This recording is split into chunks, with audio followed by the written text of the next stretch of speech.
Hello, everyone, and welcome to Talking Class with Roland Ish. I'm Matt, and in this video, I'm going to break down the 4 subclass options for the Rogue class in D&D's 5.5e, or using the 2024 Player's Handbook.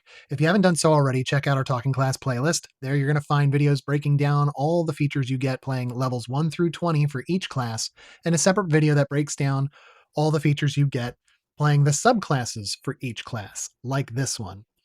The rogue subclasses are the arcane trickster, the assassin, the soul knife, and the thief. These are the 4 options available to you when you reach level 3, which is when you're able to pick your subclass. So starting with the arcane trickster, I'm smirking already. This is a good one. um, this is a rogue who uses magic to enhance their roguelike abilities. For example, at level 3, when you choose this subclass, you get access to your spell casting. You know 3 cantrips, Mage Hand, and 2 other cantrips of your choice from the wizard spell list. This is because the wizard uses intelligence as their primary casting ability, and because intelligence is a proficiency that a rogue has for the saving throw, it kind of leads you to believe that intelligence might be your second highest score. So it makes sense to be borrowing from the wizard's spell list. If you're having trouble deciding what to pick, the book recommends Mind Sliver, which is a psychic attack that does psychic damage. It's pretty cool. And Minor Illusion, which is what it sounds like, to trick people. Distract something over here so you can steal something over there. I really like that a lot. And then Mage Hand is a spectral hand. It looks ghostly. It's basically what you see right here in the picture on the screen. So that's a really, really cool thing because you're able to touch things, manipulate small objects and things like that with your Mage Hand. Very useful for a rogue. When you reach level 10, you'll gain a 4th wizard cantrip of your choice. The table in your player's handbook or your digital handbook, which I'm showing on the screen, is going to break down how your spellcasting grows. For example, it starts at level 3 when you gain access to be able to cast spells from this subclass. You're able to prepare 3 spells, and you have 2 first level spell slots. So you can prepare 3 spells that you choose, but you only have 2 slots. So choose which ones appropriately. Use them when you think you need them because you can only do 2. They don't have to be the same one. You can mix them up. You have 3 options, 2 uses, and you can see that grows as you level. Level 4, you can prepare 4 spells and be able to have 3 slots available to use and expend to cast those spells. And you see as it grows at level 7, you prepare 5 spells, you have 4 first level spell slots, and now you have 2 second level spell slots. You've gained access to second level spells here. You get access to third level spells at Rogue level 13.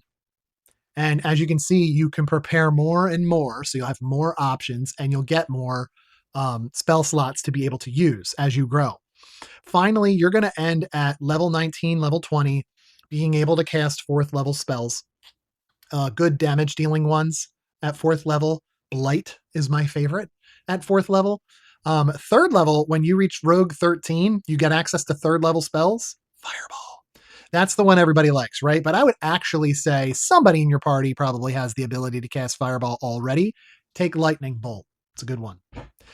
Okay. As you prepare your first level spells and you choose them, if you're having trouble choosing 3 from the list, the book is going to recommend Charm Person, Disguise Self, very handy for a rogue, and Fog Cloud, very good if you get caught and need to escape, or something like that. So you saw from the table, as you increase in level, the ability to use more spells is going to grow with you. Your primary spellcasting ability here is intelligence, and you'll need a spellcasting focus. This is what your spells come out of. Typically, this is like a wand, a crystal ball, a staff for wizards, things like that. I think it would be really cool to flavor your rogue as like the dagger that you always use to pick locks or whatever. Flavor it up. Have it make sense to you. Maybe it's a locket you wear around your neck that ties to your backstory, stuff like that. Also at level 3, when you take this subclass, you get Mage Hand Ledgerman. This means when you cast Mage Hand, you can cast it as a bonus action instead of an action. And you can make that spectral hand completely invisible. You can control the hand as a bonus action and through it make sleight of hand checks. Sleight of hand is the skill on your character sheet, which would be used for a rogue in like picking locks, disarming traps. You would make a sleight of hand check. Or maybe you're trying to lift something out of somebody's pocket carefully. That could be stealth. I say it's sleight of hand. So to be able to say, it wasn't me, I'm all the way across the room, it was your invisible mage hand that you're controlling, I think that's pretty awesome. Especially in the other sense that, like picking locks, say you want to disarm or unlock a locked door. You don't have to be right up on it. You could be away from it. What if it is trapped and it blows up? Your mage hand can't get hurt, and now you're far enough away to not take damage either. So that is going to be completely useful for a rogue, and I love that you get it at level 3 so you can get up to your shenanigans right away. At level 9, you get Magical Ambush. If you have the invisible condition, when you cast a spell on a creature, it has disadvantage on the saving throw it makes against that spell. Now, when you cast a spell, you lose invisibility, but you cast the spell first, meaning they would get disadvantage on their saving throw. And because you cast a spell, most of them have verbal components, you would lose your invisibility. But it's not simultaneous. You're getting the benefit of them having disadvantage. So I like that a lot. I think that's really cool. It's kind of like if you're invisible and you're melee attacking, you get advantage on the roll, but you lose your invisibility. The same thing would be said here. At level 13, Versatile Trickster. You gain the ability to just distract targets with your mage hand. When you use the trip option of your Cunning Strike on a creature, you can also use that option on another creature within 5 feet of the spectral hand. I love that because if you're attacking it with a Cunning Strike and tripping your enemy, it's as if your mage hand is grabbing the ankles of the person or the creature next to it and tripping them as well. And I love that because they don't see it. Remember, your mage hand is invisible. At level 17, you get, I think this is the best feature, or one of the best features in all of these rogue subclasses, Spell Thief. Immediately after a creature casts a spell that targets you or includes you in its area of effect, you can take a reaction to force the creature to make an intelligence saving throw. The DC they have to meet or beat is equal to your spell save DC, your difficulty class. On a failed save, you negate that spell against you and you steal the knowledge of that spell if it is at least a first level spell or higher. And it doesn't need to be a wizard spell. I know that that's what you use as an arcane trickster, but it doesn't have to be a wizard spell that you're stealing. Okay. For the next 8 hours, you have that spell prepared and can cast it. The creature that casted it at you cannot until that 8 hours is up. I love that because as a DM, I may forget that you have this and I will cast a pretty mean spell. And if you steal it and I'm no longer able to use it, I'll be quite upset. But touche, I love that for you. Once you steal a spell with this feature, you can't do so again until you finish a long rest. Fair enough, you do it once, so make it count. I love that. Arcane Trickster, you're going to dabble in a little bit of spell casting. So if you were at character creation debating, do I want to be somebody who uses weapons? Do I want to be a spellcaster? And you went rogue, this is your way to like introduce yourself to spell casting without it being too much and overwhelming. I think it's a very great option. I'm glad to see that it's in here. Okay, next we have the Assassin. I don't think this really needs description from me. It is what it sounds like. You're a hired killer, a bounty hunter. You're capable of doing some pretty nasty things to your enemies. Starting with Assassinate at level 3. You get a couple of things here. First, you get advantage on initiative rolls. I love that because rogues that go first get to set the table on the rest of the battle map. Rogues that go first can deal additional damage on something that hasn't had a turn in combat yet. So I really feel like with that kind of setup, this is going to really add to that. Love that you get advantage. Surprising strikes. During the first round of each combat, you have advantage on attack rolls against any creature that hasn't taken a turn. This is why we want you to go first. If your sneak attack hits any target during that round, the target takes extra damage of the weapon's type equal to your rogue level. So here at level 3, it's 3 extra damage of whatever type you just dealt. Was it piercing from your dagger? Okay, it's 3 extra piercing. At level 9, that's 9 extra piercing. You know what I mean? So that's a really nice thing to have that'll grow as you grow because it's based off your level. Great. You also get Assassin's Tools. You're going to gain a Disguise Kit and a Poisoner's Kit and the proficiencies that go with them. You just magically wake up and they're in your bag. Or in my games, I will implement things after your first long rest after a level up. I like to do that. Like somebody leaves a gift at your door addressed to you. Who did that? Who sent it to you? Doesn't matter. You got a Disguise Kit and a Poisoner's Kit. Anyway, level 9, Infiltration Expertise. So this is Masterful Mimicry. You can unerringly mimic another person's speech, handwriting, or both if you study them for at least an hour. I love this picture here because this is like what an assassin would do. And I think for most people, the mind is going to go for, oh, he's going to attack somebody. He's got his dagger in his hand. Probably. You're probably right. But reading that Masterful Mimicry, what a great way to study someone, to climb up into the rafters and hide and just keep quiet. Just watch and observe. Especially if it's something like a mini boss that you have to deal with or somebody you need to work something out with. You're going to have to negotiate or something. Excellent use. And then roving aim. Your speed is not reduced to 0 when you use steady aim. Your rogue feature steady aim is you sacrifice your speed for advantage on the next ranged attack. So this is saying you can just steady aim your bonus action, right? And in not sacrifice speed, you could still go do what you want. And you get that at level 9. I love that. That's an improvement, in my opinion, over this subclass in previous editions. Level 13, Envenom Weapons. You can use the poison option of your Cunning Strike. The target also takes 2d6 poison damage whenever it fails the saving throw. This damage ignores resistance to poison damage.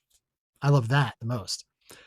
Level 17, Death Strike. When you hit with your sneak attack on the first round of combat, the target must succeed on a Constitution saving throw. The difficulty class on that is going to be 8 plus your Dex modifier plus your proficiency bonus. So here at level 17, your Dex modifier is likely maxed out at plus 5, and then your proficiency bonus. So right away, you're talking about mid to high teens at this point as the Constitution saving throw DC. Guess what? The attack's damage is going to be doubled if they fail. That is crazy. Because if you know sneak attack at this point, you know that that's several d6 of extra damage, right? To be able to threaten them when I hit with sneak attack on the first round to double the damage in the first round, that is setting up the rest of the party for success. I love that. Assassin, another great subclass. Very strong. Soul Knife is the next one. This would be somebody who's going to use psychic abilities to enhance what they do. So if you're interested in psychic or psionic power, this is going to be the subclass for you. At level 3, you gain psionic power. Now, this is going to be your expendable. So it's kind of like a monk's focus points or a barbarian's rage, a bard's bardic inspiration. This is the thing that you can spend die on. And they call them psionic energy die because some of those features, you're going to spend your die on them. And they may include roll that die. So just remember that as we move forward. What's really cool about the die is that they themselves change and you get more of them as your character grows. According to this table, you start out at level 3 with a d6 and you have 4 of them. At level 5, they become d8s and you have 6 of them. You get 8 of them at level 9. Level 11, they become d10s and you get 8 of them. At level 13, you get 10 of them. And then finally, at level 17, they become d12s and you get 12 of them. It's awesome. Let's see what they do. As far as expending your energy die, you regain 1 of your expended energy die when you finish a short rest, and you regain all of them after you finish a long rest. Some of the options here are Psi Bolstered Kick. If you fail an ability check using a skill or tool with which you have proficiency, you can roll 1 psionic energy die and add the number to the check, potentially turning a failure into a success.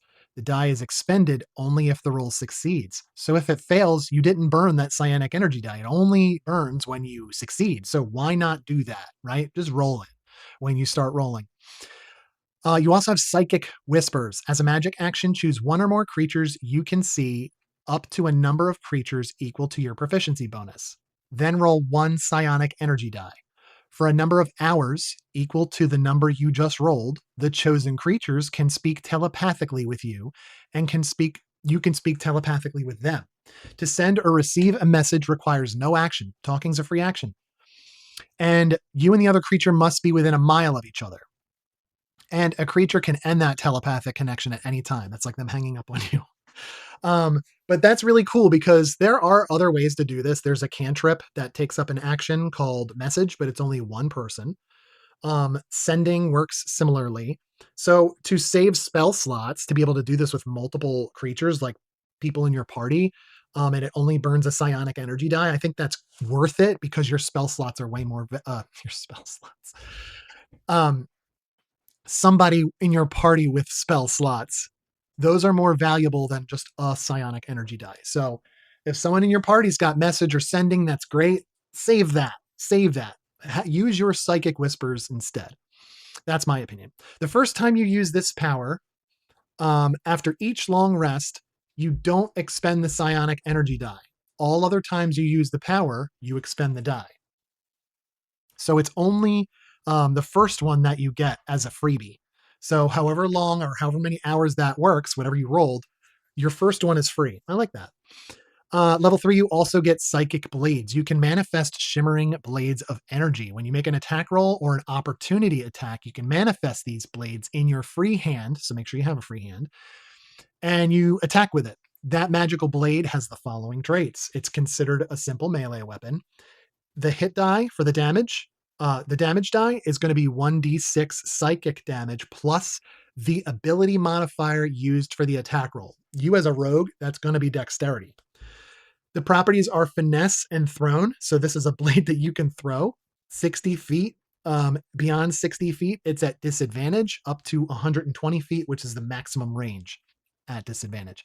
It also has a mastery property of Vex, and it does not count against the weapons you already placed mastery on. Remember, you're limited to those. This doesn't count against it. It's freebie. After you attack with the blade on your turn, you can make a melee or ranged attack with a second blade as a bonus action on the same turn if your other hand is also free to create it. That damage die of the bonus attack is 1 die 4 instead of 1 die 6 because it's not your strong hand, right? Okay, level 9, you get Soul Blades. There's 2 features here. Homing Strikes is the first. If you make an attack roll with your Psychic Blades and miss the target, you can roll 1 psionic energy die and add the number to that attack roll. If this causes your attack to hit, the die is expended. If you try to roll that die and you still miss, you don't expend it. Nothing lost there. So why not just do it? The other thing is Psychic Teleportation. As a bonus action, you manifest a Psychic Blade, expend 1 psionic energy die, and roll it. And throw the blade at an unoccupied space you can see up to a number of feet away, equal to 10 times the number you just rolled. Then you can teleport to that space and the blade vanishes. Right, so this is talking about rolling your psionic energy die starting at level 9. At level 9, that's a d8, okay? So this is saying, roll that d8 and you throw the blade to an unoccupied space you can see. So let's say you rolled that d8 and you rolled a 6. You can throw it a number of feet away 10 times the number you rolled. 10 times 6 is 60. If you maxed out, you could throw it 80. That's really cool. You then teleport to that space and the blade vanishes. I think that's pretty cool. Pretty cool way to get you out of harm's way. And it's only a bonus action. So that's really cool.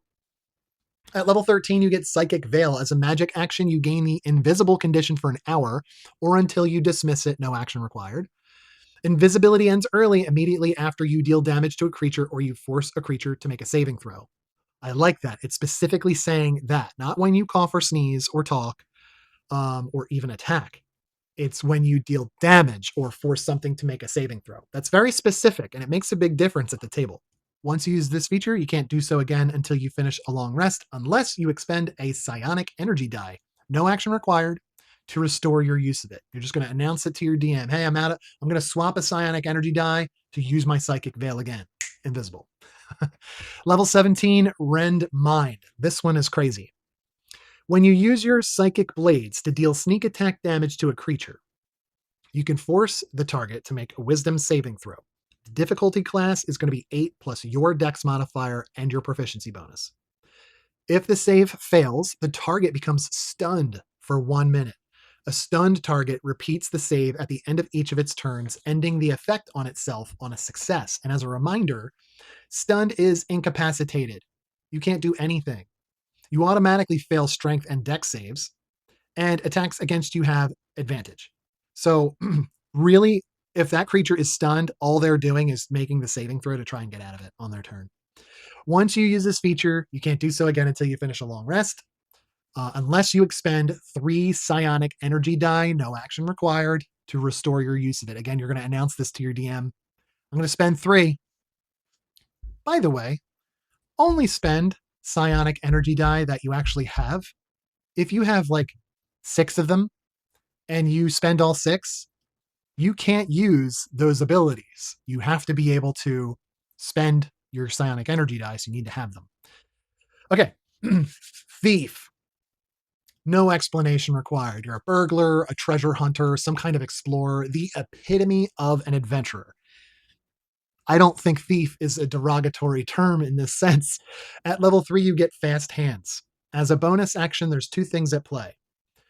You can make a sleight of hand check to pick a lock or disarm a trap with your thieves' tools as a bonus action. That's fantastic because it leaves your action open to do other things, like maybe you disarm the trap. Okay, keep going. You still have your action. Or you unlock the door. Great, open it up. What's inside? You still have your action. And then you can also, as a bonus action, use an object. Take the utilize action or take a magic action to use a magic item that requires a magic action. And those are bonus actions to you. So it's basically talking about the speed of your hands at this point to do or manipulate work. Also, you get second story work. You gain a climb speed equal to your speed. Fantastic. And you get jumper. You can determine your jump distance using your dex rather than your strength. As a rogue, your dex is going to be higher, not your strength. Your strength might be your dump stat. So determining a jump off of dex makes perfect sense for a rogue. This is you climbing up a building and jumping roof to roof. I love that. At level 9, you get Supreme Sneak. This is an option for your Cunning Strike. So when you do your Cunning Strike, you could choose Stealth Attack at a cost of a d6. This means if you have the hide action's invisible condition, right? You succeeded on your stealth check, you're hidden, you're invisible. This attack doesn't end that condition on you if you end the turn behind 3/4 or total cover. So hiding behind things is key, and identifying how much with your DM needs to be established. How much cover? Do I have half cover, 3/4 cover, total cover? Aside from the benefits that they give you, like 3/4 cover means you get +5 to your AC and dex saving throws. Total cover means you're completely behind something. You can't be targeted directly, right? So that is something you can tack on to your Cunning Strike and not blow your invisibility. Love that. Level 13 is Use Magic Device. You get a couple of things here. Number 1, attunement. You can attune to up to 4 magic items instead of 3 at one time. That's big. Magic items are great in the game. It's great to find them, collect them. The trouble is selecting which ones to attune to for their certain benefits. This allows you to get an extra attunement space. That is going to be so useful. You also get charges. Whenever you use a magic item property that expends charges, roll 1d6. If you roll a 6, you use the property, but don't expend the charges. I love that. So for example, let's say you have Wand of Magic Missiles, which I believe has 7 charges. And each charge gets you a casting of Magic Missile at first level. So you get 3 missiles that automatically hit most creatures. You roll 1d4, and there you go. And that's your damage. Using that wand expends a charge. Now I only have 6 uses of that until I have to have that weapon or magic item recharge itself. Sometimes it's at dawn the next day. But to be able to get one and test my luck, roll a d6 and not have to expend the charge, but use it anyway, that's fantastic. I love that property. The next one's just as good, but it's risky. Scrolls. You can use any spell scroll. You'll use intelligence as your casting modifier. If the spell is a cantrip or a level 1 spell, you can cast it reliably. But if the scroll is a second level spell or higher, you must first succeed at a Arcana check, the DC being 10 plus the level of spell. So let's say it's a 5th level spell scroll. You want to cast that 5th level spell. You need to make an Arcana check and either meet or beat a DC of 15. 10 plus the level 5, 10 plus 5. If you succeed, great. You cast that spell. But if you fail that Arcana check, the scroll burns up into ash and disintegrates. Bummer. Um, Still a great feature, worth the risk in my opinion. Level 17, Thief's Reflexes. You can take 2 turns during the first round of any combat. You must take your first turn at your natural initiative and your second turn at your initiative minus 10. So let's say you rolled initiative and you rolled a 17. Your second turn in the round will be at initiative position 7. So there might be a few people who go in between you, but that's what that means. I love that. 2 turns. Who doesn't want 2 turns? It's only on the first round, but still. Yeah, I really like that feature. To take 2 turns, who doesn't want that? I know it's only in the first round of combat, but to take 2 turns is wonderful. Your dex is likely going to be very high. Initiative is based off of dex. There's a good chance you're going to be rolling towards the top of the order in initiative. So whatever that is, minus 10, that's not so bad. I think that's great. What a great feature. Okay, Thief. That's the Arcane Trickster, the Assassin, the Soul Knight, and the Thief. Those are all pretty good options in my opinion. I kind of like the Thief, to be honest, as my favorite, but to each their own. I really would love to hear in the comments what you decided to go with. Have you played any of these thieves subclasses or any of these rogue subclasses? I'd love to hear it. If you haven't done so already, like and subscribe. We'd love to get these videos in front of more people who want more opinions on D&D or new players who are trying to learn the game. If you haven't done so already, check out our Talking Class playlist. You're going to find videos breaking down the classes and their subclasses in there. Have fun building your rogue and choosing your subclass. We'll see you at the table.